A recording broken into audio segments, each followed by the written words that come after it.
difference for each of our kids. Because there's greater variability teacher to teacher in a single building than there is average of teachers across buildings. Let me just say too quickly that we are going to allow some time for Q&A before Dr. Kidwell and Dr. Cummings have to leave. So we can hold on any additional questions until they complete their presentation, and then we'll open it up for discussion. I'm going to ask a few questions too. So Dr. Cummings, if you want to respond to that.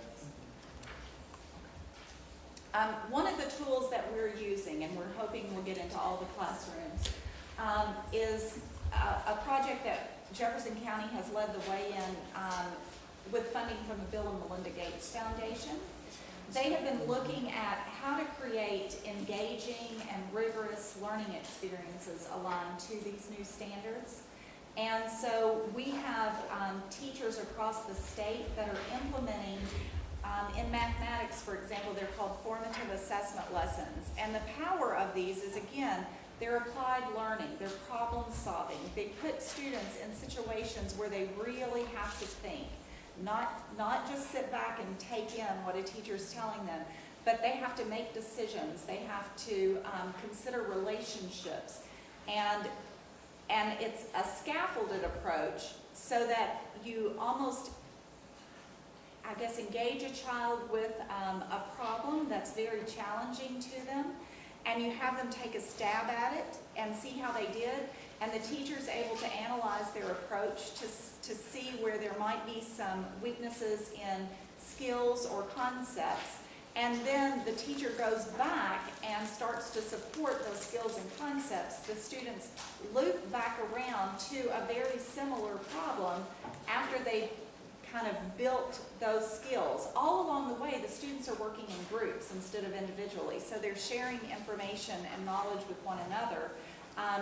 So that makes their learning more visible to them, and once you've explained something, I know I have a son who's a sophomore in college, and I feel like I spend a lot of time explaining the same thing over and over again. I get it really well. But if the student's actually explaining their thinking to another student, then they're internalizing that more. And the teacher's giving them constant feedback on the quality of their explanations and the way that they're approaching their problems. So we see a lot of promise in this approach to teaching and learning of mathematics. It won't be the approach that you would use every day, but it's a great tool and resource to implement periodically throughout a class, throughout the month, throughout the school year, to really make sure that kids are able to apply in new and novel situations. So we're excited that Jefferson County's been leading in that effort, and we have great support on the ground to continue to grow that.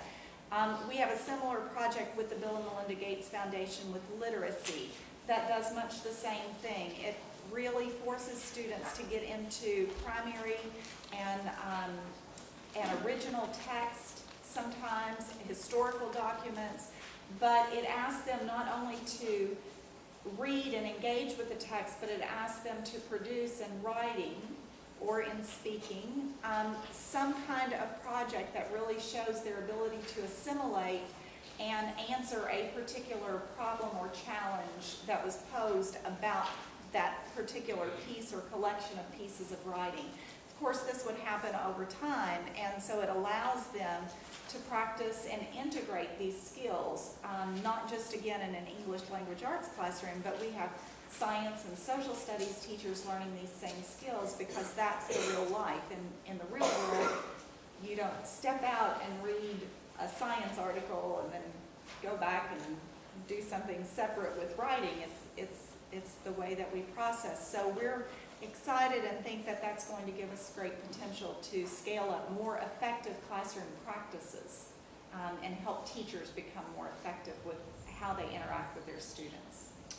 And so I think your question hits on another major policy piece that is right in front of us that we need to discuss, and that is ensuring that every student has access to a highly effective teacher in the classroom every day. And I have a third grader who had a great kindergarten year, a not so good first grade year, They didn't like to see me coming. And a fabulous second grade year, and she's into her third grade year with great success. But what that tells us is directly linked to what Karen said earlier about the research. There's greater variability in what happens in a school than across schools. And the issue at hand is ensuring that we have highly effective teachers in place. And so the next policy piece that is on the horizon is an intentional look at educator effectiveness and what will happen as we begin to implement a new model for measuring effective teaching. A part of what you saw and what you heard from Karen in implementing the Common Core is directly linked to the responsibility of the teacher to be able to deliver instruction where students are engaged. Think about the type of planning and support and content knowledge and expertise and understanding of assessment practices that a teacher should have in order to be considered highly effective. You also heard Karen mention that in the example that she gave of a classroom and what occurs in a classroom when a formative assessment lesson is implemented, students are having conversations with their peers. And in many instances, we know that a lot of teachers may not have that practice in place because they have poor classroom management skills. And so when we think about leading districts implementing the Common Core, Kentucky Core Academic Standards through these models, we're also linking that conversation to what we expect to see educators doing as they transform what happens in classrooms for students to improve student learning. And so on the horizon, there was legislation that was introduced in our last session that focused on teacher effectiveness and leader effectiveness, because we know how important it is for every building to have a principal who is a strong leader. Both of those components will be, we anticipate, will be introduced again as a part of key legislation that needs the support from the communities, but also from leaders in districts. And so our intention as we move forward is to ensure that we are field testing a model currently for educator effectiveness that will indeed have 5 components, one of those including student growth as a component, to measure effective teaching as a part of an evaluation system. Our hope is that we can get more districts engaged in this field testing process so that we can ensure that the types of experiences and examples that you heard in implementing the Common Core, Kentucky Core Academic Standards are embraced by teachers, and then we can measure that effectively. Our current evaluation system is really based on observations in classrooms. And you'll hear teachers say, I have to prepare for my observation. And they even chuckle about it because they think what you can do in one day when one person comes in may not be what is happening in the classroom on a day-to-day basis. So the observation piece of our current evaluation system is not comprehensive enough. Teachers are calling out. If they're going to be deemed as effective, then it should be a comprehensive system in place. One that includes student growth, but is not solely dependent on student growth.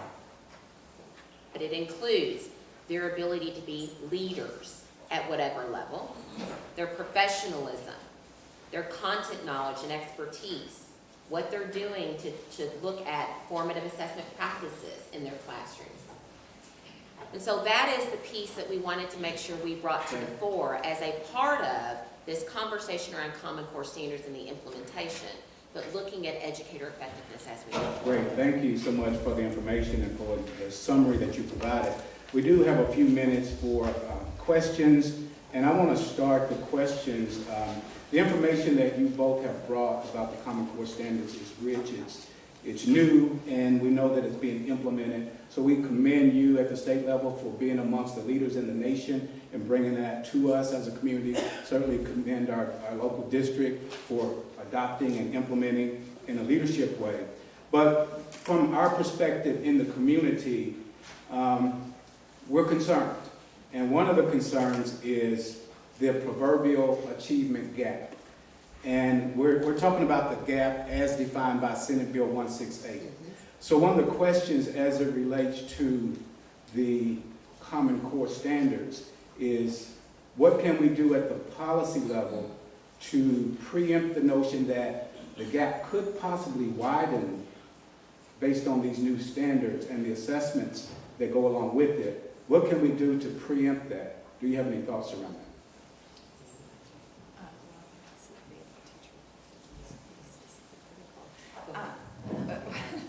Sorry. When we started the implementation of the Common Core standards, and again, as Felicia noted, we had a number of our staff intimately engaged in the writing and giving feedback on those, and we knew that it was going to not only shift what we expected students to be able to do, to know and be able to do, competencies, but you couldn't just put in a new set of standards and think that that was going to solve any problems. Standards alone don't solve problems. It goes back to, do you have teachers who can effectively engage students in quality learning experiences that are geared toward those standards and that aren't being watered down, minimized, because it's easier to deal with, this, or, when teachers say, but my students just, they don't have this, and instead of, kind of really digging into it and being very analytical about, well, what is it? It's generally not that students don't have any foundation at all. It's being able to be a diagnostician and say, what part of this concept are they stuck on? Because if I can figure that out, then I can move them beyond. And so when we implemented the Common Core, our entire plan was based on wrapping it around, or wrapping it inside of what we refer to as characteristics of highly effective teaching and learning. And we had worked for several years to establish and get a research base on what those practices were that really made for not only effective teaching, what teachers would be doing, but we defined what students should be doing in those classrooms, in effective classrooms. So we've tried to take that approach, that you have to deal with the quality of the teaching, the effectiveness of that, if you want to improve student achievement for all students. I think the thing that I would add to that is related to the types of supports we have in place for students. So we have policies that indicate that students should have various opportunities for additional supports, right? Mm-hmm. So if we anticipate that there will be a further gap in student performance, I think we need to re-examine how we're targeting our resources and examining our policies that are currently in place around the types of supports that students would need to then further accelerate their progress. Okay. So I would argue that we look at resources in a different way, which we have done at the department level as well. Make sure that they're targeting the students most in need. And then I would argue that we need to look at policies that are in place around supports for students. Great, excellent. Got one more, then I'm going to allow some time for audience questions, maybe one or two. Dr. Cummings, you spoke about the policies that are emerging around teacher and leader effectiveness in education. And that's great, that sounds great. But we're also concerned about education for family leaders, for parents, those who support children outside of the school system. What policies could we address that will help further educating and empowering parents, for example, to support the Common Core advancement? You know, this was at the heart of the Kentucky Education Reform Act. And the Reform Act was in the 1990s, was based on getting parents involved and getting the communities involved in new and different ways. And I would argue that that piece of CARA probably was not as elevated, and we didn't have strategies in place to effectively ensure that parent involvement and community involvement was at the center. And I bring that forward primarily because in my experiences with having a child in the school system, parent involvement was defined in a very different way than I think than what the community had envisioned it to be. It wasn't supposed to be bake sales and muffins for moms. And you chuckle, I hear, but it's because that, in some instances, was the first best effort. I'm not criticizing, I'm suggesting that that was the first way to get parents involved. And I think in Jefferson County, we have strong examples of how the community has taken hold and demanded something different for schools in their community. And so I would say the state has a lot to learn from the examples that are here in Jefferson County. But I think that the very basis of our work was to ensure that parents and communities in the CARE Reform Act were engaged partners and engaged in new and different ways. So. Thank you very much. Now, we're actually breaking from our format because we have more time for Q&A at the end as a part of our discussion panel. But Dr. Cummings and Dr. Kidwell have to go back to Frankfurt, so before they got out, we wanted to allow just a few minutes. So we may run over this segment just a few minutes, but we need short questions. We don't need presentations from the floor, short, concise questions to allow time for response. And we're only going to have time for just a few, so I want to apologize in advance that we're going to have to cut it short.